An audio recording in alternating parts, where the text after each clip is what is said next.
الحمد للہ رب العالمین الصلاة والسلام علی سید الانبیاء والمرسلین اما بعد اعوذ باللہ من الشیطان الرجیم بسم اللہ الرحمن الرحیم قال اللہ تبارک و تعالی فی شان حبیبہ الکریم ان اللہ وملائکتہ یصلون علی النبی یا ایہا الذین آمنوا صلوا علیہ وسلموا تسلیما صلی اللہ علی النبی الامی وآلہ صلی اللہ تعالی علیہ وسلم صلاۃ و سلاما علیک یا حبیبی یا رسول اللہ صلی اللہ تعالی علیہ وسلم۔ حدثنا عبداللہ ابن محمد قال حدثنا ہشام بن یوسف قال اخبرنا معمر عن الزہری عن حمید بن عبد الرحمن عن ابی ہریرہ عن النبی صلی اللہ تعالی علیہ وسلم قال من حلف فقال فی حلفہ باللات والعزى فلیقل لا الہ الا اللہ ومن قال لصاحبہ تعالی اقامرک فلیتصدق۔ اللہ کریم کا لاکھ لاکھ شکر و احسان ہے کہ رب کی دی ہوئی توفیق سے ہم اور آپ قرآن پاک کے بعد سب سے معتبر کتاب بخاری شریف کی درس میں حاضر ہیں۔ اللہ کریم آقا کریم علیہ السلام کی حدیثیں سننے سے زیادہ عمل کی توفیق عطا فرمائیں۔ آج کے درس میں جو پہلی حدیث پاک ہے یہ کتاب الایمان والنذر کی حدیث پاک ہے اور حدیث نمبر 6395 ہے۔ اس حدیث کا ایک حصہ پچھلے درس میں بیان ہوا تھا۔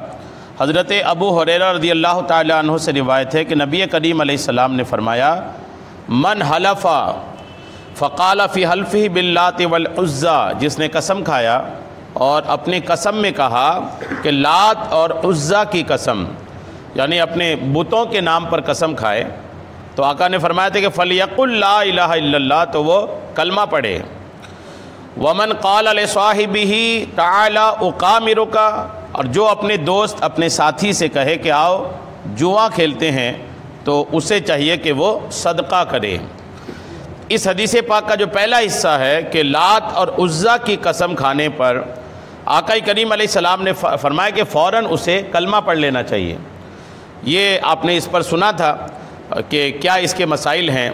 ایک بات بس یاد رکھیے گا کہ اگر کوئی اس طرح کی قسم کھاتا ہے، کوئی اہل ایمان ہے اور بتوں کے نام کی قسم کھاتا ہے، تو آقا کریم نے کلمہ پڑھنے کا جو حکم دیا نا، تو یہ ایک طریقے سے صفائی کے لیے آپ نے ارشاد فرمایا۔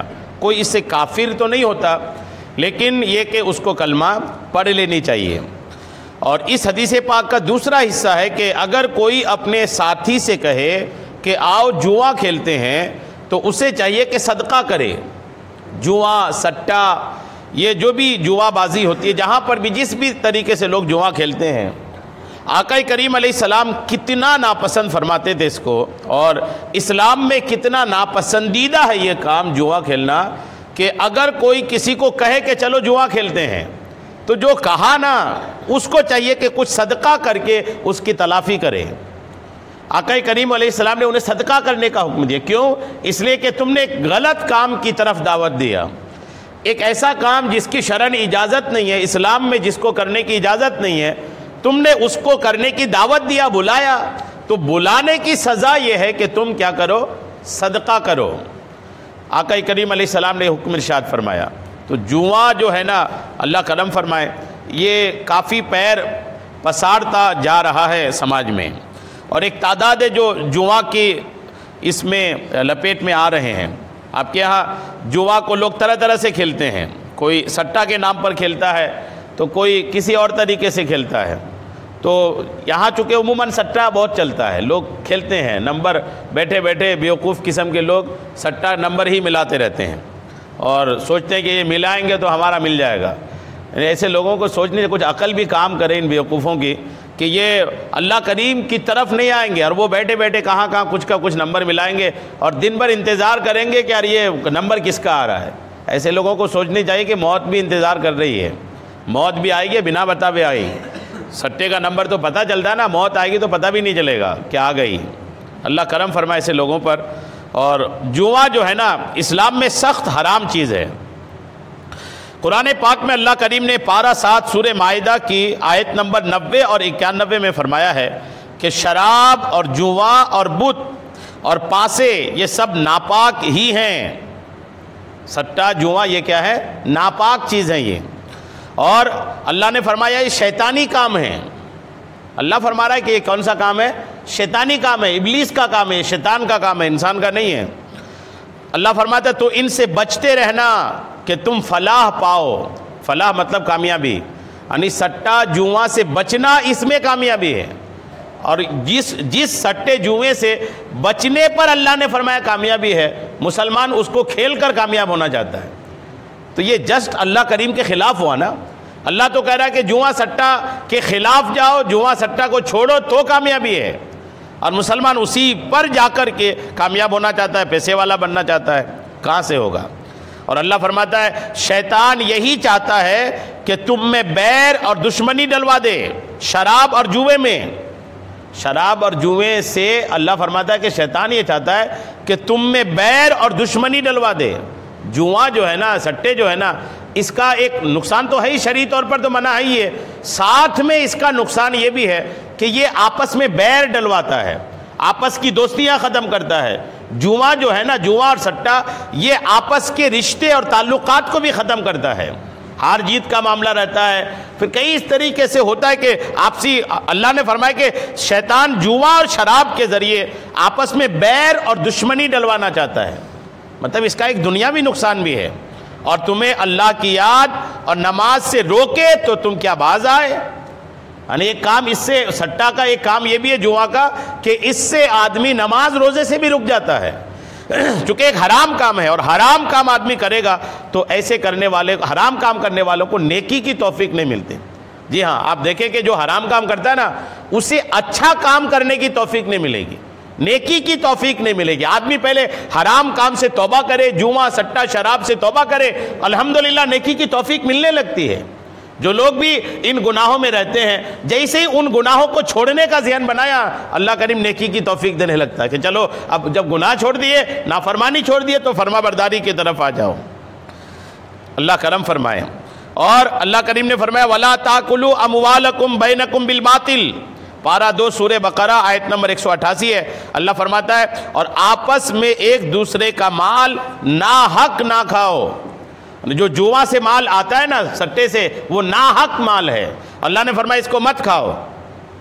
شہنشاہ مدینہ صلی اللہ تعالی علیہ وسلم کا فرمان عبرت نشان ہے، جو لوگ دوسروں کے مال میں ناحق دخل اندازی کرتے ہیں ان کے لیے جہنم ہے۔ جوا سٹا سے جو مال آتا ہے نا، وہ ناحق آتا ہے، حق نہیں آتا وہ، اور جو ناحق مال حاصل کرتا ہے، آقا فرماتے ہیں کہ ان کے لیے جہنم ہے۔ اور سید عالم صلی اللہ تعالی علیہ وسلم نے ارشاد فرمایا، جو حدیث آپ نے ابھی سنی، کہ جس نے اپنے دوست سے کہا کہ آؤ جوا کھیلیں تو وہ صدقہ کرے۔ جی ہاں، لکھتے ہیں کہ جب صرف جوا کھیلنے کی دعوت دینا اس کا کفارہ اور واجب یا مسنون صدقہ دینے کا تقاضا کرتا ہے، تو عملی طور پر اس گناہ کا ارتکاب کرنے کے متعلق تمہارا کیا خیال ہے؟ یعنی صرف کہنے پر کہ آؤ جوا کھیلتے ہیں تو صدقہ اس کو دینے کو کہا گیا، تو اگر کوئی جوا کی اس میں ملوث ہو جاتا ہے اور کھیلنے لگ جاتا ہے تو اس کی کیا حالت ہوگی؟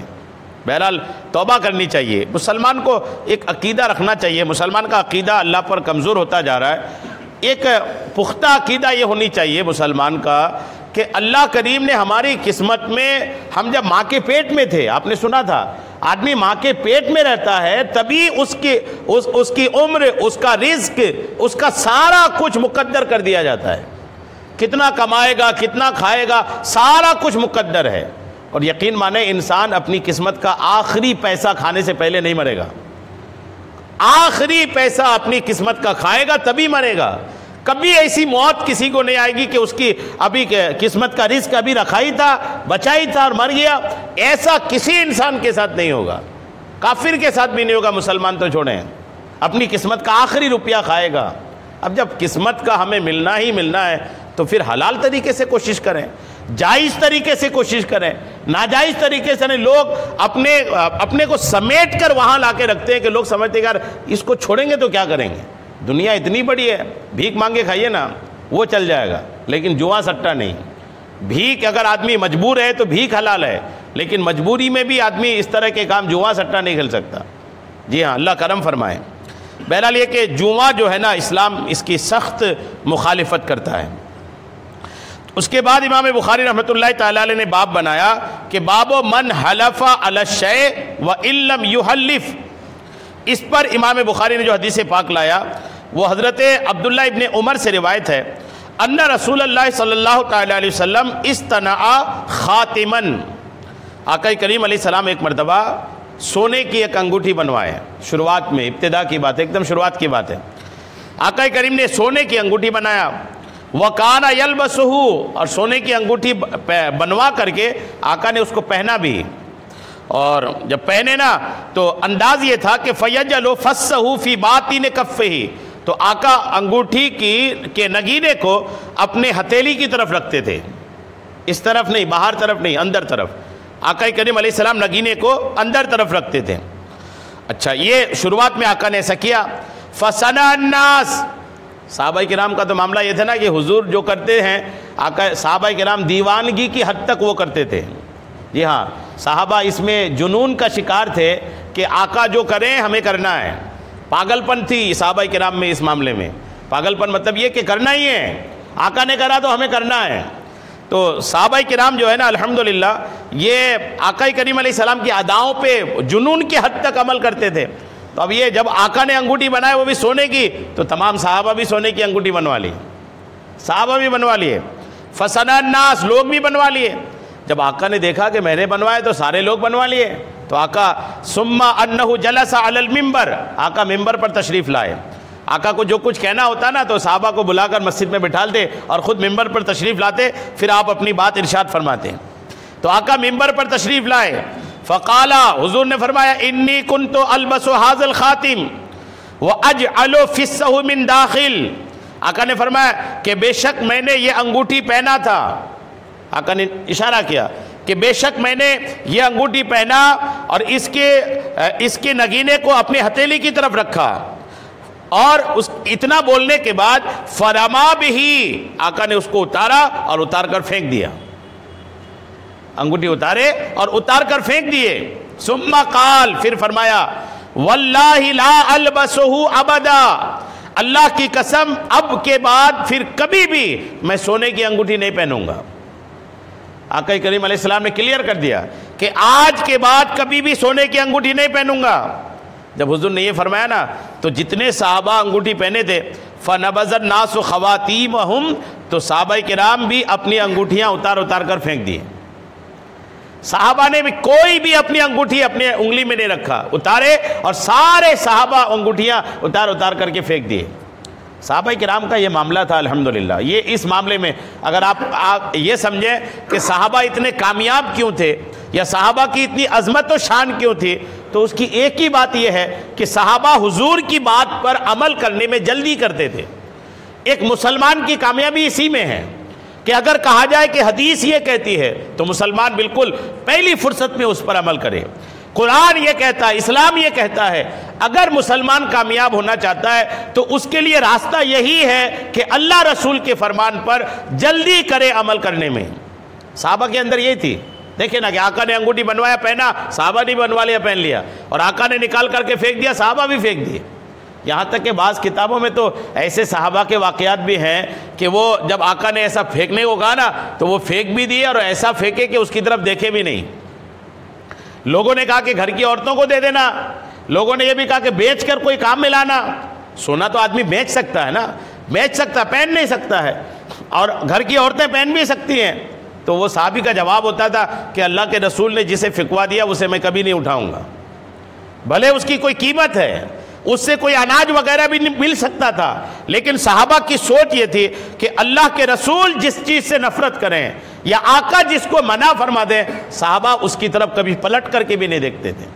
اور صحابہ کی زندگی کی کامیابی کا راز بھی یہی تھا۔ صحابہ کا یہ انداز دیکھیں کہ آقا کے فرمان پر کیسا جلدی کرتے تھے عمل پر۔ حضرت عبد الرحمن بن ابی لیلہ یہ بیان کرتے ہیں کہ حضرت عبداللہ ابن رواحہ رضی اللہ تعالیٰ عنہ نبی کریم علیہ السلام کی خدمت میں آئے۔ صحابی رسول عبداللہ ابن رواحہ یہ حضور کے پاس آ رہے تھے، تو اس وقت آقا کریم علیہ السلام خطبہ ارشاد فرما رہے تھے. جب یہ آ رہے تھے نا تو آقا خطبہ ارشاد فرما رہے تھے, تقریر کر رہے تھے. انہوں نے جب وہ آ رہے تھے نا, بھی وہ دور ہی تھے, آقا کریم علیہ السلام خطبے کے دوران ارشاد فرمایا اجلسو, بیٹھ جاؤ. آقا نے خطبے کے دوران کیا فرمایا؟ بیٹھ جاؤ. تو اب یہ آقا کریم نے کس کو فرمایا؟ وہ بندہ دور تھا, وہ دیکھا نہیں کہ کس کو کہا گیا, کیا کہا گیا. جیسے اس نے سنا نا کہ آقا نے فرمایا کہ بیٹھ جاؤ, تو وہ جہاں تھے وہیں بیٹھ گئے. جبکہ وہ آ رہے تھے, ابھی مسجد کے اندر داخل بھی نہیں ہوئے, جہاں ان کو آواز پہنچی کہ بیٹھ جاؤ وہیں پر بیٹھ گئے. اسی جگہ مسجد سے باہر ہی بیٹھ گئے, ابھی مسجد میں آئے بھی نہیں تھے, وہ مسجد کے باہر ہی تھے, وہ مسجد کے باہر ہی تھے, اور آقا کی آواز آئی بیٹھ گئے, تو مسجد کے اندر بھی نہیں داخل ہے, وہیں بیٹھ گئے. یہاں تک کہ آقا کریم علیہ السلام جب خطبے سے فارغ ہو گئے, بیان سے فارغ ہو گئے, تو نبی رحمت سے عرض کیا گیا, تو آقا کریم سے کہا گیا کہ یا رسول اللہ, آپ نے خطبے کے دوران فرمایا تھا کہ بیٹھ جاؤ, تو وہ عبداللہ ابن رواحہ تو مسجد کے باہر ہی بیٹھ گیا تھا, آپ کے حکم پر اتنی جلدی کیا اس نے عمل کرنے سے. تو آقا کریم علیہ السلام نے ان کے لیے دعا دی. کیا دعا دی؟ کہ اللہ تعالیٰ اپنے اور اس کے رسول کی اطاعت کی حرص میں اور اضافہ فرمائے. آقا نے دعا دی کہ اللہ رسول کی اطاعت مطلب بات, یعنی اللہ رسول کی بات ماننے کی عادت اور اس کی بڑھائے. آقا کریم نے یہ دعا ارشاد فرمایا. یعنی آقا خوش ہوئے اس بات پر کہ یہ بات ماننے میں اتنی جلدی کہ یہ مسجد کے اندر بھی نہیں آئے, جہاں سنا وہیں بیٹھ گیا. الحمدللہ کیسے لوگ تھے وہ. اور حضرت جابر رضی اللہ تعالیٰ عنہ سے مروی ہے کہ جمعہ کے دن رسول کریم علیہ السلام ممبر پر جلوہ افروز ہوئے. جمعہ کا دن تھا, آقا ممبر پر تشریف لائے اور فرمائے اجلسو, بیٹھ جاؤ. اس وقت عبداللہ ابن مسعود, یہ دوسرے صحابی ہیں, انہوں نے یہ الفاظ سنے تو وہ مسجد کے دروازے پر ہی بیٹھ گئے. یہ دوسرا واقعہ ہے. یہ صحابی بھی مسجد کے دروازے پر بیٹھ گئے. جب آقا کریم علیہ السلام جب فرمائے کہ بیٹھ جاؤ, دروازے پر بیٹھ گئے, تو آقا کی نظر پڑ گئی. جیسے آقا کی نظر پڑ گئی تو آقا نے فرمایا اے عبداللہ ابن مسعود, آگے آ جاؤ.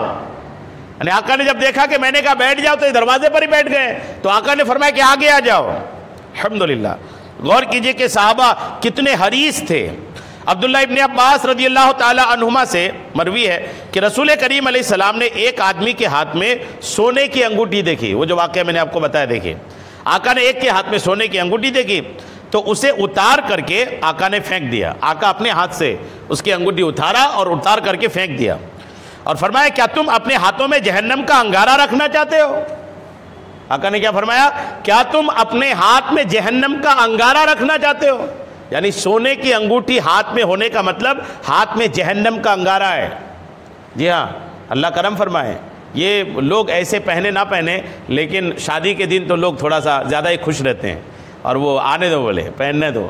یقین مانے کہ شادی ہو چاہے کچھ بھی ہو, شادی سے بربادی کی شروعات تھوڑی کرنا ہے کہ شادی کے دن پہنے اور پہنا دے. تو لوگ سمجھتے ہیں کہ یار منع کر دیں گے تو چھوٹ جائے گی انگوٹھی, لے تو لو, ابھی بعد میں کچھ اور کر لیں گے. تو جو چیز حرام ہے نا, اگر پہلے سے کلیئر کر دے لڑکی والوں کو کہ نہیں ہمارے یہاں سونے کی انگوٹھی اسلام میں اجازت نہیں ہے, تو آپ نہیں دینا ہمیں. جو دینا آپ اپنی بیٹی کو دینا, ہم نہیں پہننے والے آپ کی سونے کی انگوٹھی. اور پہنانا بھی ہے تو وہ بھی چاندی کی ایک ہی انگوٹھی کی اجازت ہے. بعض اوقات یہ آپ کے جو سلامی ہوتی نا, یہ سلامی میں عورتیں وہ لا کر کے بہت سارا پہناتی ہیں, کئی سارا وہ ہاتھ میں ہو جاتا ہے. اس میں کئی خرابیاں ہیں. ایک خرابی تو یہ کہ چاندی کی انگوٹھی ایک سے زیادہ کی اجازت نہیں ہے, ایک سے زیادہ پہناتی وہ ایک غلط. اور دوسرا یہ عورتیں ہاتھ پکڑ پکڑ کے پہناتی ہیں, ہاتھ پکڑ پکڑ کے. یہ عورتوں کو بھی شرم نہیں آتی کہ غیر مرد کا ہاتھ پکڑتے ہیں, اور یہ جو دولہا بیٹھا رہتا ہے وہ بھی بے حیائی کرتا ہے کہ چلو لاؤ پہناتے رہو. تو یہ دولہا کو بھی ناجائز ہے اور وہ عورتوں کو بھی ناجائز ہے. جی ہاں, اللہ کرم فرمائے وہ بھی نہ پہنائے. اچھا, عورتیں یہاں ایک اور غلطی کرتی ہیں. بعض اوقات یہ جو حج کرنے والے جاتے ہیں اور آتے ہیں نا, تو میں ان لوگوں کو بھی دیکھا یہ عورتوں سے گلے ملتے ہیں. اللہ کرم فرمائے, یہ حاجی لوگ جو عورتوں سے گلے ملتے ہیں, یہاں میں کئیوں کو دیکھا ہے. آج کلیئر کر دوں, یہ گلے ملنے کی اجازت نہیں ہے, کوئی بھی عورت ہو. جی ہاں, بالکل نہیں. دور تو ایسا ہے کہ سگی بہن سے بھی گلے نہ ملے, بالکل نہ ملے. گلے ملنے کی, عورت سے کیا گلے ملنے کی اجازت ہے؟ یہ حج کے آنے کے بعد ملتے ہیں, میں نے دیکھا ہے. ڈرنا چاہیے اللہ سے. حج کر کے آ کے جب آدمی جتنا نیک ہوتا ہے نا, یقین مانیں آدمی جتنا نیک ہوتا ہے, جتنا اچھا بننے کی کوشش کرتا ہے, شیطان کے اتنے ٹارگیٹ میں رہتا ہے وہ. جتنا آدمی نیک بننے کی کوشش, ایک آدمی شرابی ہے, جواری ہے, مسجد کی طرف آتا نہیں, تو شیطان بھی اس کے گھر کی طرف جھانکنے نہیں جاتا کبھی. اس کو سمجھ میں آتا ہے یہ میرا کام خودے کر رہا ہے. اور جب وہی بندہ توبہ کر کے آتا ہے نیکی کی طرف نا, تو پھر شیطان کوشش کرتا ہے. اب ایک آدمی حج کر کے آیا, پتہ ہے کہ حج کر کے آئے, فضیلت یہی کہ جب آدمی حج کر کے آتا ہے اگر حج قبول ہو گیا تو ویسا ہو جاتا ہے جیسے ماں کے پیٹ سے نکلا, یعنی گناہ بالکل ختم, سارے گناہ اللہ معاف کر دیتا ہے. تو اب تو وہ شیطان کے ٹارگیٹ میں آ گیا نا, کہہ رہے تھے اس کے تو سارے گناہ ختم ہو گئے, تو اب اس کے گناہ کی ڈائری کیسے بھری جائے.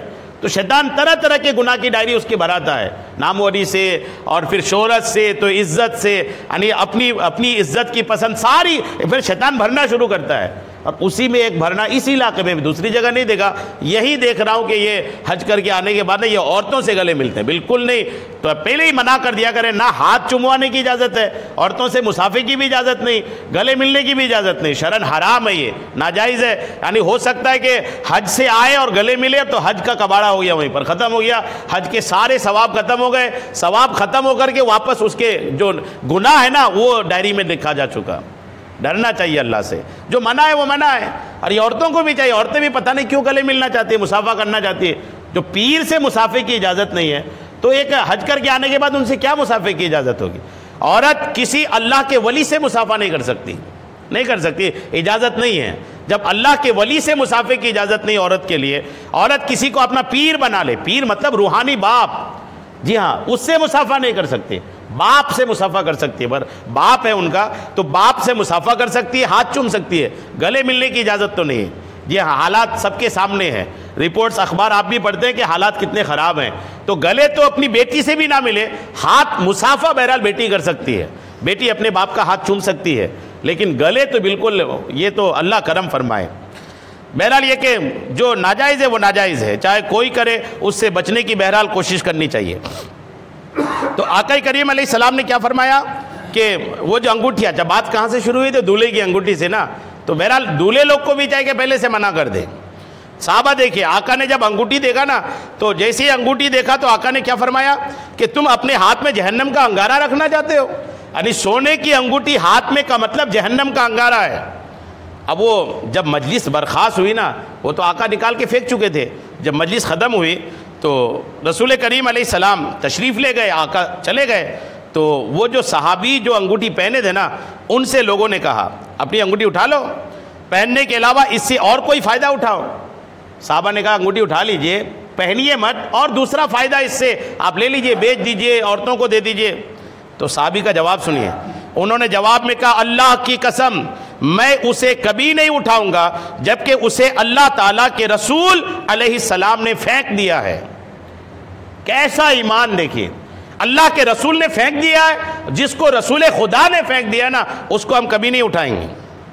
امام ابو داؤد نے حضرت انس رضی اللہ تعالیٰ عنہ سے نقل کیا کہ ایک دن آقا کریم علیہ السلام صحابہ کے ساتھ بستی میں کہیں تشریف لے گئے.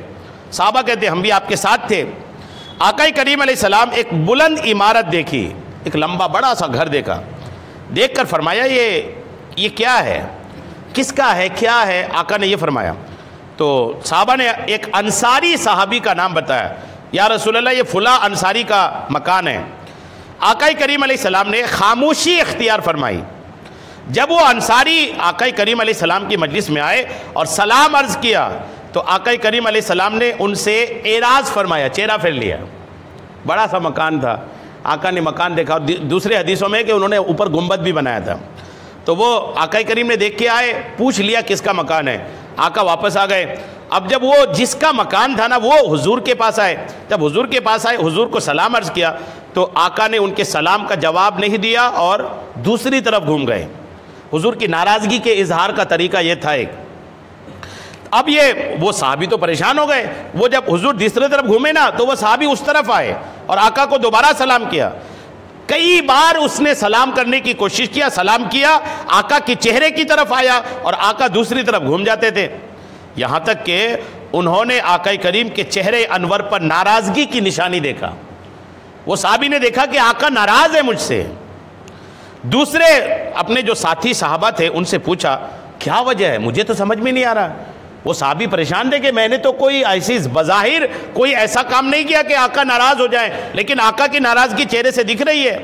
کیا میٹر ہے, اس کو کیا ہونا چاہیے. دوسرے ساتھیوں سے پوچھا کیا وجہ ہے. رسول کریم علیہ السلام سے مجھ سے ناراض ہو گئے آقا مجھ سے ناراض ہے، کوئی بات سمجھ میں نہیں آ رہی۔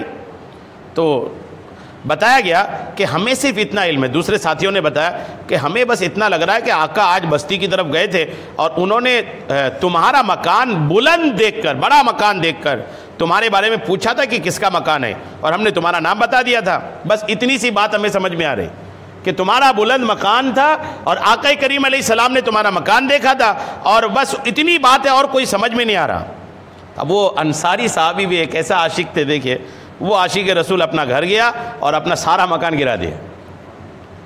کیسے محبت کرنے والے تھے، دیکھیے گھر گئے اور گھر جا کے مکان گرا دیے، اور گرا دیا، اور گرا کر کے مکان گرا کر کے حضور کے پاس آیا، اور جب وہ مکان نظر نہ آیا، آقا کریم علیہ السلام نے دوبارہ اس طرف سے جانا ہوا تو آقا دیکھے کہ یار یہ مکان دکھ نہیں رہا۔ آقا نے پھر پوچھا کہ یہ مکان دکھ نہیں رہا جو بلند بڑا مکان تھا؟ صحابہ نے عرض کیا، یا رسول اللہ وہ انصاری صحابی نے آپ کی ناراضگی کی وجہ سے اس مکان کو گرا دیا ہے۔ تو آقا کریم علیہ السلام نے اسے دعا دی اور فرمایا کہ ضرورت سے زائد مکان انسان کے لیے وبال و عذاب ہوتا ہے۔ ضرورت سے زیادہ مکان، یہ جملہ یاد رکھنا چاہیے، مکان بڑا بنانا یہ گناہ نہیں ہے، ضرورت سے زیادہ نہیں، یہ بھی ہو وہ بھی ہو وہ بھی ہو، پتہ چلا 8-10 روم ایسے ہی پڑے ہیں یا 4-5 روم ایسے ہی پڑے، کوئی اس میں جاتا آتا بھی نہیں ہے، یعنی پھر وہ ہوتا کیا، اگر ضرورت کے بنا بنا رہا تو بنا ہی ہے، اور نہیں بنا ہے وہی پیسہ، اسلام یہ چاہتا ہے کہ ضرورت سے زیادہ پیسہ ہے تو بلا وجہ کہیں جام ہونے کے اس کو دین کے راستے پہ لگا دے اور آخرت میں اپنا اس کا حاصل ہو۔ تو یہ ضرورت سے بنا، آقا نے ارشاد فرمایا کہ ضرورت سے زائد مکان انسان کے لیے وبال و عذاب ہوتا ہے۔ مشکات شریف کی حدیث پاک ہے، غور کیجئے کیسی محبت تھی صحابہ، اپنا گھر گرا دیے۔ حضرت مجاہد بیان کرتے ہیں کہ ایک دن عبداللہ ابن عمر رضی اللہ تعالیٰ عنہما نے فرمایا کہ رسول کریم علیہ السلام کا فرمان ہے، اپنی بیویوں کو مسجد جانے سے مت روکو۔ شروع میں عورتیں مسجد آتی تھی، عورتیں مسجد میں حضور کے پیچھے نماز پڑھتی تھی جماعت کے ساتھ۔ تو آقا نے ایک دن عبداللہ ابن عمر نے فرمایا کہ آقا کا فرمان ہے کہ اپنی بیویوں کو مسجد جانے سے مت روکو، تو ان کے بیٹے نے آگے سے کہہ دیا ہم تو روکیں گے، چونکہ وہ روکنے کا حکم آ چکا تھا، حضرت عمر کے دور سے عورتوں کو روکنا شروع کیا جا چکا تھا۔ حضرت عبداللہ نے فرمایا کہ میں تجھے رسول اللہ کا فرمان سنا رہا ہوں اور تو آگے سے یہ کہہ رہا ہے کہ ہم تو روکیں گے۔ راوی کہتے ہیں کہ اپنی موت تک حضرت عبداللہ نے اس سے گفتگو نہیں کی، کہ میں نے بات یہ تھی کہ اس وقت حدیث میں بیان کر رہا ہوں، میں حدیث بیان کر رہا ہوں کہ رسول اللہ نے فرمایا مت روکو، اور تم اسی وقت بتا رہے ہو کہ ہم تو روکیں گے، مطلب رسول اللہ کی حدیث کی کوئی اہمیت نہیں تمہاری نظر میں؟ اگر بولنا بھی تھا تو بعد میں بولتے، یعنی آقا کی حدیث اور فوراً تم اس کے خلاف بات کر رہے ہو۔ تو عبداللہ ابن عمر کہتے ہیں کہ پھر انہوں نے کبھی بھی ان سے بات نہیں کی، زندگی بھر ناراض رہے کہ یار یہ رسول اللہ کی حدیث کی بے حرمتی کر رہا۔ تو جب بھی اگر کہا جائے نا کہ یہ رسول اللہ نے فرمایا، یہ حدیث میں ہے، تو آدمی اس وقت کم سے کم خاموشی سے اس کو کچھ ایسا کرنا چاہیے کہ نہیں یار یہ صحیح ہے، یہ بالکل صحیح ہے، اس کے خلاف بات نہ کرنی چاہیے، اور اپنے عمل سے بھی پریکٹیکلی طور پر بھی آدمی دکھائے کہ نہیں یار یہ صحیح ہے۔ جیسے شادیاں ہوتی ہے، شادی میں بیان ہوا کہ یار یہ بھی غلط یہ بھی غلط یہ بھی غلط، اور پھر وہ بس بیان تک رہتا، جیسے ہی وہ بیان ختم ہوا نا پھر وہ شروع ہو جاتے ہیں لوگ، جتنا وہ بیان کیا گیا، جتنی حدیثیں بیان کی گئی، وہ سارا آدمی پیٹھ پیچھے پھیڑ کر کے وہ شروع ہوتا، پھر ہلدی بھی ہونا ہے، مہندی بھی ہونا ہے، وہ صرف وہ کیا کیا نہیں ہوتا وہ سب کو پتہ ہے۔ اور مسلمانوں کی ذلت اسی میں ہے، مسلمان جو آج ذلیل ہو رہا ہے نا، مسلمان رو رہا ہے، وہ ہو رہا ہے وہ ہو رہا ہے وہ ہو رہا ہے، جو کچھ ہے سب اپنے ہاتھوں کی کرنی ہے۔ مسلمان اپنے ہاتھوں سے اپنے گڈھے کھود رہا ہے اور اس میں خود گر رہا ہے، اور گرنے کے بعد چلاتا ہے کہ یار وہ کوئی گڈھے میں ڈھکیل دیا ہم کو۔ گڈھا آپ نے خود کھودا تھا، قوم نے خود کھودا ہے گڈھا، اور گڈھے کھود کر کے خود اس میں جا کر کے گرا ہے، اب چوٹ لگ رہی ہے تو چلنا ہے۔ بہرحال یہ کہ قوم جو ہے نا، ہماری جو قوم ہے، یہ خود اپنے لیے گڈھے تیار کر کے خود اپنی پریشانی کا سبب بن رہے ہیں۔ اللہ کرم فرمائے کہ مسلمانوں کو بالکل ایک ایسی حالت ہو جائے کہ مسلمان، اللہ کرم فرمائے کہ اللہ رسول کے فرمان کو جو ہے نا وہ اہمیت دینے لگے۔ سید المرسلین علیہ السلام جس وقت بھی کسی صحابی کو یاد فرماتے، وہ کسی بھی حال میں ہوتے ایک ہی آواز پر حاضر ہو جاتے۔ صحابہ کی ایک عادت یہ بھی تھی کہ اگر حکم آیا کہ رسول اللہ بلا رہے ہیں تو وہ جس حالت میں ہوتے آقا کے پاس آ جاتے۔ یہاں تک کہ بعض اوقات صحابہ گھر میں اپنے بیویوں کے ساتھ بستر پر ہوتے، ان کے کان میں یہ آواز آتی کہ رسول اللہ نے یاد فرمایا ہے، تو وہ بستر چھوڑ کر آقا کی بارگاہ میں آتے. حضرت رافع بن خدیج کا بیان ہے کہ ایک دن آقا کریم نے مجھے یاد فرمایا، جب آپ علیہ السلام نے مجھے آواز دی، اس وقت میں اپنی بیوی کے ساتھ بستر میں تھا. جب میں نے آپ کی پیاری آواز سنی، آقا کی آواز سنی، تو میں اسی وقت اٹھ کھڑا ہوا اور آقا کریم علیہ السلام کی خدمت میں حاضر ہو گیا. ارے کہاں ہے، کس حالت میں ہے، جس بھی حالت میں ہے، الحمدللہ وہ آقا کی بارگاہ میں آ جاتے تھے. اور کچھ صحابہ تو حضور سے اتنی محبت کرتے تھے کہ وہ دن کے علاوہ رات بھی حضور کی چوکھٹ پر ہی رہتے تھے، کہ آقا کے پاس سے جانا ہی نہیں ہے، حضور کی چوکھٹ پر ہی رات گزارتے تھے. جی ہاں، ایسے بھی صحابی تھے. ربیعہ بن کعب اسلمی یہ ایک صحابی اس معاملے کا ہے کہ یہ آقا کی چوکھٹ پر ہی الحمدللہ رات گزارتے تھے. درود پاک پڑھی، اللہم صلی علی سیدنا شفیعنا حبیبنا مولانا محمد بارک وسلم، صلاۃ و سلام علیک یا حبیبی یا کریمی یا محسنی یا رسول اللہ صلی اللہ تعالی علیہ وسلم. اس کے بعد جو روایت ہے، حضرت ثابت بن زحاق کہتے ہیں کہ قال نبی علیہ السلام، حضور علیہ السلام نے فرمایا، من حلف بغیر ملت الاسلام فہو کما، اگر کسی نے دوسرے دین پر جانے کی قسم کھایا تو وہ ویسا ہی ہے. کبھی ایسی قسم نہیں کھانا چاہیے. جیسے کوئی اگر یہ قسم کھایا کہ میں قسم کھاتا ہوں کہ اگر میں ایسا نہیں کیا تو میں یہودی ہو جاؤں گا، مثال کے طور پر اگر قسم کھایا کہ اگر میں ایسا نہیں کیا، قسم کھاتا ہوں اگر ایسا نہیں کیا تو عیسائی ہو جاؤں گا، یا میں قسم کھاتا ہوں کہ اگر ایسا نہیں کیا تو کافر ہو جاؤں گا، تو جو ایسا بولا نا تو بولتے وقت ہی وہ ویسا ہو جاتا ہے. قسم توڑے نہ توڑے وہ تو بات کی بات ہے. کفر سے راضی ہونا بھی کفر ہے، یہ ایک یاد رکھیے گا. کفر سے راضی ہونا بھی کفر ہے، کفر سے خوش ہونا بھی کفر ہے. کفر کی نفرت اپنے دل میں جتنی زیادہ ہوگی ایمان اتنی مضبوط ہوگی. نفرت دل سے کرنے میں کیا جا رہا ہے؟ نفرت کا مطلب صرف تھوڑی ہے کہ لاٹھی ڈنڈا لے کے نکل گئے اور میدان جہاد میں آ گئے، صرف یہی نفرت تھوڑی ہے. نفرت دل سے بھی کی جا سکتی ہے. تو اگر آدمی کفر سے نفرت کر رہا ہے نا تو ایمان اس کی مضبوط ہوتا ہے. اور یقین مانے آقا کریم علیہ السلام نے بالکل کلیئرلی ارشاد فرمایا کہ اگر کوئی اس طرح کی قسم کھاتا ہے کہ میں قسم کھاتا ہوں اگر ایسا نہیں کیا تو میں کافر ہو جاؤں گا یا مشرک ہو جاؤں گا یا یہودی عیسائی ہو جاؤں گا، تو وہ ویسا ہی ہو جاتا ہے. لہٰذا بالکل بھی اس طرح کی قسم تو کسی مسلمان کو کسی بھی کنڈیشن میں نہیں کھانی چاہیے. اور آگے آقا ارشاد فرماتے ہیں وَمَنْ قَتَلَ نَفْسَهُ بِشَيْءٍ عُذِّبَ بِهِ فِي نَارِ جَهَنَّمَ. آقا فرماتے ہیں جس نے اپنے آپ کی قتل کسی چیز سے کیا، جہنم کی آگ میں اس کو عذاب دیا جائے گا. خودکشی یعنی آدمی اگر اپنی جان کسی چیز سے ختم کرتا ہے نا تو جہنم میں اسے اسی چیز سے عذاب دیا جائے گا.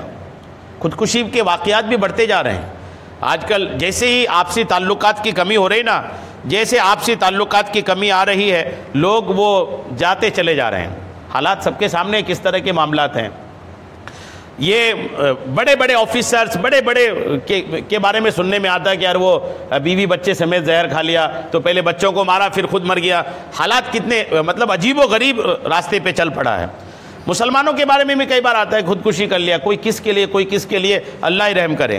تو اگر کوئی خودکشی کرتا ہے نا تو ایسا شخص جو خودکشی کرتا ہے کیا اس کے معاملات ہوں گے آخرت میں. سنیے قرآن پاک کے پارہ 5 کی سورہ نساء کی آیت نمبر 29 اور 30 ہے. اللہ کریم کا فرمان ہے اور اپنی جانیں قتل نہ کرو. اللہ فرماتا ہے اپنی جان کو اپنی ہاتھوں قتل نہ کرو، بے شک اللہ تم پر مہربان ہے. یعنی جو جس ڈپریشن میں جو اس جگہ پہنچتا ہے کہ آپ اس کو لگتا ہے کہ میں اپنی جان ختم کر دوں، تو اللہ کریم کیا فرمانا ہے کہ بے شک اللہ تم پر مہربان ہے. کیوں پریشان ہو رہے ہیں؟ یعنی آدمی پریشان ہو کر ہی یہ قدم اٹھاتا ہے نا تو اللہ فرماتا ہے کہ میں تم پر مہربان ہوں. تمہارے لیے اگر 10 راستے بند ہیں تو کئی راستے کھولنے والا رب کریم ہے. اللہ فرماتا ہے کہ میں تم پر اللہ تم پر مہربان ہے. اور جو ظلم زیادتی سے ایسا کرے گا تو عنقریب ہم اسے آگ میں یعنی جہنم میں داخل کریں گے. اور یہ اللہ کو آسان ہے. اللہ کسی خودکشی کرنے والے کو جہنم میں ڈال دے یہ اللہ کے لیے آسان ہے. یعنی جو خودکشی کرتا ہے چاہے وہ کسی بھی چیز سے کرے، پھانسی لگا کے، زہر پی کر، کسی ہتھیار سے، کسی بھی طرح خودکشی کر کے اپنی جان ختم کرتا ہے تو آقا فرماتے وہ جہنم میں جائے گا. اور جس چیز سے اس نے اپنی جان کو ختم کیا نا اس سے اس کے جہنم میں عذاب دیا جائے گا. بالکل اس کی ایسی چیز نہیں ہے کہ جس کا کوئی سپورٹ کیا جائے. حضرت سیدنا ابو ہریرہ رضی اللہ تعالیٰ عنہ سے مروی ہے، خاتم المرسلین علیہ السلام کا فرمان ہے، جس نے اپنے آپ کو کسی پہاڑ سے گرایا خودکشی کے لیے اور اپنے آپ کو قتل کر دیا، وہ جہنم کی آگ میں گرتا رہے گا۔ کئی بار لوگ چھتوں سے گرتے ہیں نا، چھتوں سے گر گئے، 2-3 منزلہ سے گر گئے اور قتل ہو گئے، تو وہ جہنم کی آگ میں گرتا رہے گا اور ہمیشہ اس میں رہے گا۔ اور جس نے گھونٹ گھونٹ زہر پی کر اپنے آپ کو قتل کیا، زہر پی کر جس نے اپنے آپ کو قتل کیا، اس کا زہر اس کے ہاتھ میں ہوگا اور وہ اسے جہنم کی آگ میں گھونٹ گھونٹ کر کے پیتا رہے گا۔ جہنم کی آگ میں بھی، یعنی جو زہر پی کے ختم ہوا نا تو وہ جہنم کی آگ میں رہے گا اور جہنم کی آگ میں بھی اپنی وہ زہر پیتا رہے گا وہ، اور جس نے اور اس کا زہر اس کے ہاتھ میں ہوگا اور اسے جہنم کی آگ میں گھونٹ گھونٹ کر کے پیتا رہے گا اور ہمیشہ جہنم میں رہے گا۔ اور جس نے اپنے آپ کو کسی لوہے کے آلے سے، کسی ہتھیار سے قتل کیا، وہ لوہا اس کے ہاتھ میں ہوگا اور وہ جہنم کی آگ میں اپنے آپ کو اس سے مارتا رہے گا اور ہمیشہ اس میں رہے گا۔ چاقو سے، ہتھیار سے، بعض لوگ ٹرینوں کے سامنے آ جاتے ہیں، پتہ نہیں کیا حال ہوتا ہے لوگوں کا، ٹرینوں کے سامنے آ گئے تو بتائیں قیامت کے دن ایسی کوئی چیز اس کو دھکا مارتی رہے گی، غور کیجئے کیا پریشانی کا عالم ہوگا۔ سرکار والا تبار ہم بے کسوں کے مددگار صلی اللہ تعالیٰ علیہ وسلم کا فرمان عالی شان ہے، جس نے اپنا گلا گھونٹا یعنی دبایا، وہ جہنم میں بھی اسے گھونٹتا رہے گا۔ پھانسی لگاتے نا لوگ، گلا گھونٹتے ہیں، تو وہ جہنم میں بھی اپنا گلا گھونٹتا رہے گا۔ اور جس نے خود کو نیزہ مارا، تلوار ماری، وہ جہنم میں بھی اپنے آپ کو نیزہ مارتا رہے گا۔ اور جس نے اپنے آپ کو کسی بلند جگہ سے گرایا، وہ جہنم میں بھی خود کو گراتا رہے گا۔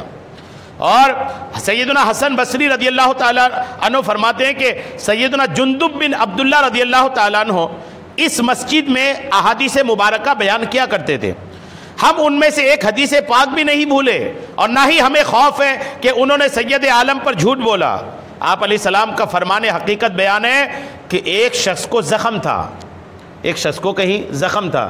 بعض اوقات لوگ خودکشی تکلیف سے بھی کرتے ہیں، یہ کئیوں کو سننے میں آ رہا کہ پیٹ کی درد میں مبتلا تھا، ڈاکٹروں سے علاج کرا، ٹھیک نہیں ہو رہا تھا تو جان ختم کر ڈالا اپنی تکلیف سے۔ کینسر کے مریض وغیرہ بھی کئی بار ایسا کر لیتے ہیں۔ اللہ کرم فرمائے، دنیا کی تکلیف اگر کوئی 20 سال بھی جھیلے نا تو وہ جہنم کی 20 سیکنڈ جو ہے نا وہ اس سے بھی بہت کم ہے۔ جہنم کا 20 سیکنڈ، یہ یہاں 20 سال بھی جھیل لے تو چلے گا، تو یہاں جھیل لیں، اللہ کرم فرمائے کہ نہ ہو ایسی بیماری۔ لیکن اگر کسی کو تکلیف ہو گئی تو وہ تکلیف برداشت کرے۔ دنیا کی تکلیف جو ہے نا، جب آدمی آخرت میں تکلیفوں کا ثواب پائے گا نا تو تمنا کرے گا کاش پوری زندگی میری تکلیفوں میں گزرتی۔ تکلیف وہ چیز ہے، آخرت میں جب تکلیف کا ثواب ملے گا، جو بھی تکلیف ہو، روزی کے معاملے میں، بیماری کے معاملے میں، زخم کے معاملے میں، کسی کے کوئی پریشان کر رہا ہو، یعنی جس بھی معاملے میں دنیا میں مسلمان پریشان رہا، قیامت کے دن اس کا ثواب ملے گا۔ یہاں تک کہ حدیث پاک میں کہ اگر کسی کو کوئی چیٹی کاٹتی ہے نا تو اس کا بھی ثواب قیامت کو ملے گا۔ تکلیف کا تو ثواب ہے، پھر اس ثواب کو پانے کے بدلے آدمی اپنے آپ کو قتل کر ڈالے گا تو سارا ختم ہو جائے گا۔ حدیث پاک دیکھیں کہ ایک شخص کو زخم تھا، اس نے اپنے آپ کو قتل کر دیا، تو اللہ عز و جل نے ارشاد فرمایا میرے بندے نے اپنی جان کے معاملے میں جلد بازی کی، لہٰذا میں نے اس پر جنت حرام کر دی۔ یہ حدیث پاک ہے۔ اور نبی کریم علیہ السلام کا فرمان عالی شان ہے، تم سے پہلی امتوں میں سے ایک شخص کے چہرے پر ایک پھنسی نکلی، چہرے پر ایک پھنسی نکلی، جب اسے تکلیف ہوئی تو اس نے اپنے ترکش سے ایک تیر نکال کر ٹھیک ہونے سے پہلے اسے چھیل دیا، اس سے لوہا سے اس کو چھیل دیا۔ اب اسے جب چھیل دیا تو اب خون نہیں رکا۔ جی ہاں، یہ آج بھی ڈاکٹر لوگ کہتے ہیں کہ لوہے سے کسی زخم کو نہیں چھیڑنا چاہیے۔ اب انہوں نے وہ تیر نکال کر اس سے چھیل دیا تو ہوا کیا کہ خون بہنے لگا اور خون رکا نہیں، یہاں تک کہ وہ مر گیا۔ تو تمہارے پروردگار عز و جل نے ارشاد فرمایا کہ میں نے اس پر جنت حرام کر دی۔ اپنے لیے موت تیار کیا نا اس نے۔ اور رسول کریم علیہ السلام کا فرمان عالی شان ہے کہ ایک شخص کو زخم تھا، اس کا ترکش لایا گیا تو اس نے لمبے چوڑے پھل والا نیزہ لیا اور اپنے آپ کو ذبح کر دیا، تو آقا کریم علیہ السلام نے اس کی نماز جنازہ نہ پڑھی۔ آقا نے اس کی نماز جنازہ نہیں پڑھی، جی، جس نے اپنے آپ کو قتل کیا، خودکشی کیا، آقا نے اس کے جنازے کی نماز نہیں پڑھی۔ اب اس کا مطلب یہ نہیں کہ خودکشی کرنے والے کی جنازہ نہیں پڑھنا ہے۔ ہمارے نبی علیہ السلام کئی کام ایک ڈرانے کے طور پر کرتے تھے. جیسے جنازہ اگر حضور کے پاس آتا تھا نا تو حضور علیہ السلام پوچھتے تھے کیا ان کے اوپر قرضہ ہے؟ صحابہ اگر کہتے کہ ان کے اوپر قرضہ ہے تو پھر آقا پوچھتے کیا ادائیگی کے لیے کچھ چھوڑا ہے، دولت چھوڑا ہے، آل و اولاد ہیں، کوئی ہے جو ان کی ادائیگی کی ذمہ داری لے، یا اس کی دولت ہے جو اس سے ادا کیا جائے؟ اگر کہتے تھے کہ ہاں یا رسول اللہ ان کی اولاد ہے جو ادا کر دے گی، اولاد سامنے آ جائے، یا نہیں کہ ان کی دولت ہے کہ ادا ہو جائے گی، تو آقا جنازہ پڑھتے تھے. اور اگر یہ ہوتا تھا کہ قرض دار مرا ہے اور اس نے دولت بھی نہیں چھوڑا اور کوئی اس کی اولاد بھی سامنے نہیں آئے، یا پھر کوئی دوست یار بھی سامنے نہیں آئے کہ ہم ذمہ لیتے ہیں اس کا قرض ادا کرنے کی، تو آقا اس کے جنازے کی نماز بھی نہیں پڑھتے تھے اس کی جنازے کی نماز جو قرض لے کر مرتا تھا. تو یہ ایک ڈرانے کے لیے آقا کرتے تھے. یہ اس لیے کرتے تھے کہ لوگ قرض لے کر کے پڑے نہ رہیں، کیونکہ قرض جو ہوتا ہے نا وہ لیتے وقت تو بہت اچھا لگتا ہے، دیتے وقت بڑی پریشانی ہوتی ہے. لوگ لیتے وقت تو بھیگی بلی بنتے ہیں اور دیتے وقت شیر بن جاتے ہیں. کیا نہیں آپ تو کون سا پیسہ کیسا پیسہ، لوگ تو بولتے ہیں، آپ رہتے ہیں معاشرے میں. تو اگر قرض کے تعلق سے بھی ایسا ڈرانے کے لیے حضور کرتے تھے، ویسے ہی جو خودکشی کر لیتا تھا نا تو آقا جنازے کی نماز نہیں پڑھتے تھے ڈرانے کے لیے. کیوں کہ ایک خبر پھیلتی تھی نا کہ یار خودکشی کر لیا تھا، آقا نے جنازہ نہیں پڑھی. جب آقا نے نہیں پڑھی تو دوسرے لوگ جو تھے نا وہ خودکشی سے ڈرتے تھے، یار محرومی ہے، ایسا کریں گے تو آقا جنازہ نہیں پڑھیں گے. الحمدللہ. ویسے ہی جو مذہبی لوگ ہیں نا، جو دینی لوگ ہیں، وہ گناہوں والی جگہ جانے سے رکے تو اچھا ہے. مذہبی لوگ جو ہیں، جو جہاں گناہ ہو رہا ہے، جیسے مان لیجئے کہیں پر کھڑے ہو کے کھانا چل رہا ہے، تو اگر دیندار لوگ رک جائے وہاں نہیں جانا اس کے ہاں. کہیں بینڈ باجے بج رہا ہے نہیں جانا ہے، تو دیندار لوگ سارے رک جائیں نا، صرف اس وجہ سے کہ یار نہیں جائیں گے تو وہ اس کو چوٹ لگے گی، آگے سے لوگ دیکھیں گے نہیں یار وہ تو فلاں شخص آتے ہی نہیں، یار نہیں کرنا بھائی کام. تو یہ بھی ایک طریقہ کار ہے. ورنہ اگر کوئی خودکشی کرتا ہے تو اس کے جنازہ کی نماز پڑھی جائے گی، مسلمان اس کے جنازے کی نماز پڑھیں گے. ایسا نہیں کہ اس کے جنازے کی نماز نہیں پڑھنی چاہیے. بعض اوقات ہم اسی علاقے میں لوگ بولتے ہیں یار حرام موت مرا تو اس کے جنازے کی نماز کون پڑھے گا، تو ایسا نہیں، جنازہ ان کی پڑھی جائے گی. اور بعض اوقات یہ بھی لوگ سمجھتے ہیں کہ جو خودکشی کرتا ہے وہ اپنے وقت سے پہلے مرتا ہے، تو ایسا بھی نہیں، وقت سے پہلے نہیں مرتا. اس کی موت اسی وقت ویسی ہی لکھی تھی، اس لیے اس نے ایسا کرا ہے. اور آقا کریم علیہ السلام، مروی نبی پاک علیہ السلام اور مشرکین کا آمنا سامنا ہوا اور جنگ شروع ہو گئی. ایک بار وہ کہیں پر جنگ ہو رہی تھی، آقا کریم علیہ السلام اپنے لشکر کی طرف اور کفار اپنے لشکر کی طرف متوجہ ہوئے. تو صحابہ کرام میں ایک شخص ایسا تھا جس نے جتھے سے چھوٹنے والے یا جدا ہونے والے کسی فرد کو نہ چھوڑا، یعنی مشرکین کی جماعت سے جدا ہونے والے ہر فرد کا پیچھا کیا.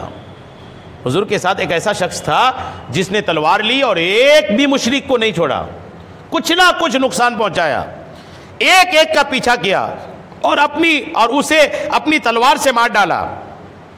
صحابہ کرام نے عرض کی یا رسول اللہ، آج ہم میں سے کسی کو بھی ایسا ثواب نہ ملا ہوگا جیسا اس آدمی کو ملا ہوگا. کمال کر دیا اس نے، تو یعنی کسی کو نہیں چھوڑا اپنی تلوار سے. تو آقا کا جواب سنیے. آقا کریم نے فرمایا وہ جہنمیوں میں سے ہے. آج جس نے اتنا بڑا کارنامہ انجام دیا وہ جہنمیوں میں سے ہے. اور ایک روایت پہ ہے، اس پر لوگ کہنے لگے کہ اگر یہ بھی جہنمی ہے تو جنتی کہاں ہے؟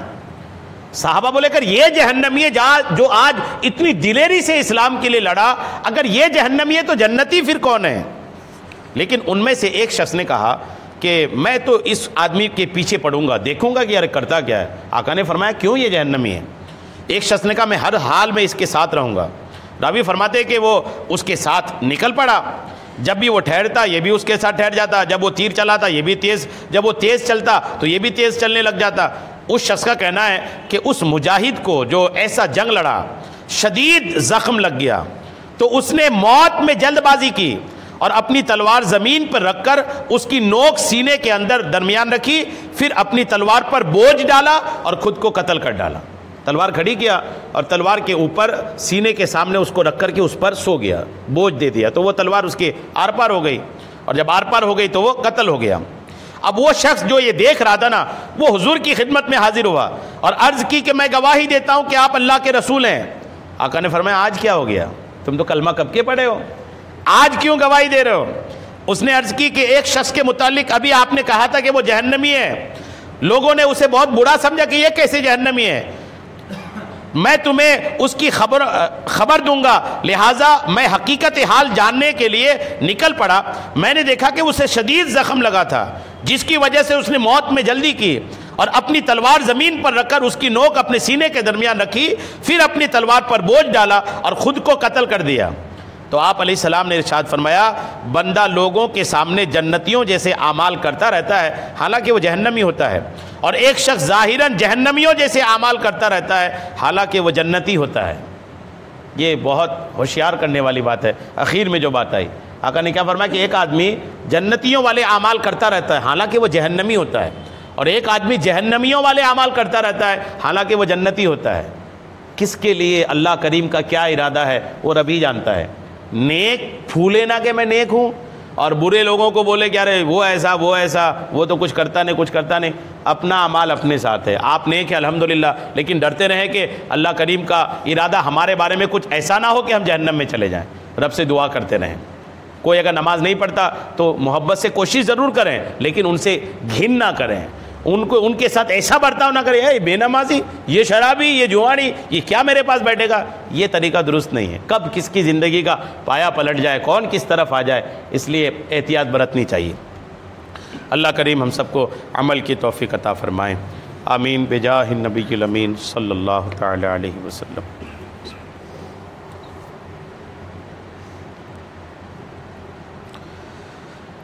قال اللہ تبارک و تعالی فی شان حبیبہ الکریم ان اللہ وملائکتہ یصلون علی النبی یا ایہا الذین آمنوا صلوا علیہ وسلموا تسلیما۔